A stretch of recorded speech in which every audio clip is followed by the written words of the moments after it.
Après le passage de la République populaire de la Chine au centre de service civique de Bambrèso, c'est au tour du Parlement canadien de rendre visite aux jeunes internés. Ce lundi 7 juillet, l'honorable Ariel Kayabaga, député de London West à Ontario et leader adjointe du gouvernement à la Chambre des communes, a salué l'initiative ivoirienne à travers l'Office du service civique national visant la resocialisation et la réintégration des jeunes en situation de vulnérabilité. Vous aimez votre pays et vous faites tout pour pouvoir avoir un pays qui va être prospère dans le futur. En investissant dans les jeunes comme vous, c'est vraiment investir dans un futur d'un pays qui est prospère, d'un pays qui est fort et d'un pays qui sait comment travailler, parce que c'est un pays qui travaille avec les jeunes. Donc je vous remercie à vous aussi d'avoir accepté de faire partie de ce cohorte, parce que vous n'êtes pas obligés. Lors de cette visite, le directeur de cabinet adjoint du ministre de la Promotion de la Jeunesse, de l'Insertion professionnelle, du service civique, a encouragé les jeunes pensionnaires à rester engagés sur toute la durée de la formation.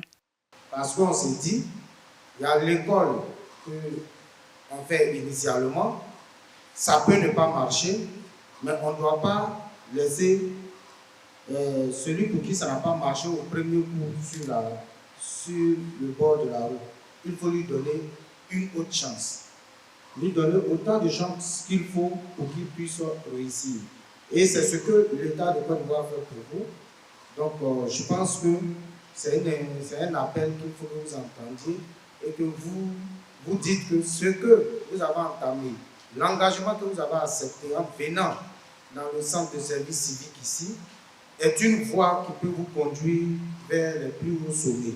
Pour ces jeunes pensionnaires, ces visites des partenaires et des autorités étrangères dans ce centre témoignent de l'engagement du gouvernement ivoirien à faire d'eux des citoyens exemplaires. Bon, cette visite-là, ça augure de bonnes nouvelles. En tout cas, ça fait un moment que les autorités nous visitent et ça nous réconforte. Ça met la joie de nos cœurs et ça nous dit dans notre profond de nous-mêmes que notre choix que nous avons fait d'être aujourd'hui dans le centre, de se former, ce n'est pas un choix vain. La formation militaire, l'apprentissage, l'enseignement de, comment on appelle ça, du volet civique et autres. Il y a aussi l'apprentissage des métiers. Bon, on a plusieurs métiers dont le foie et la climatisation. On a aussi la maçonnerie. On a également la construction métallique. Tous ces métiers-là, ça vient en appui.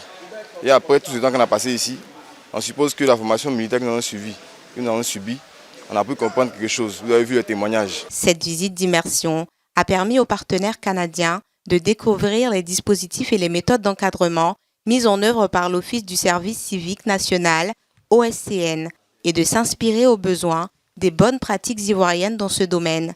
Cette immersion offrira l'opportunité d'identifier des axes de collaboration entre l'OSCN et les partenaires canadiens.